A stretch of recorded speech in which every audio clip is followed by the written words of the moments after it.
શું તમે પણ બ્રાન્ડેડ મોબાઈલ એસેસરીઝ ખરીદો છો? તો સાવધ થઈ જજો.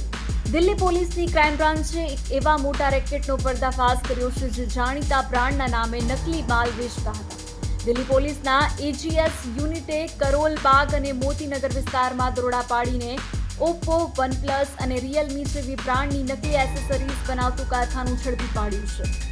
અહીં ચીનથી આવતા સસ્તા અને બિન બ્રાન્ડેડ સામાન પર બ્રાન્ડેડ કંપનીઓના લોગો લગાવીને પેકિંગ કરવામાં આવતું હતું. આ ઓપરેશન દરમિયાન પોલીસે 2 મોટા ગોડાઉન અને એક પેકેજિંગ ફેક્ટરી સીલ કરી દીધી છે. આ ઘટના સ્થળેથી 8 જેટલા અત્યાધુનિક મશીનો અને હજારોની સંખ્યામાં નકલી હેડફોન, ચાર્જર અને પેકિંગ બોક્સ જપ્ત કરવામાં આવ્યા છે. આ કેસમાં અત્યાર સુધીમાં 2 આરોપીઓની ધરપકડ કરવામાં આવી છે. પોલીસ તપાસમાં જાણવા મળ્યું છે કે આ નકલી સામાન બજારમાં અસલી કહીને વેચવામાં આવતો હતો.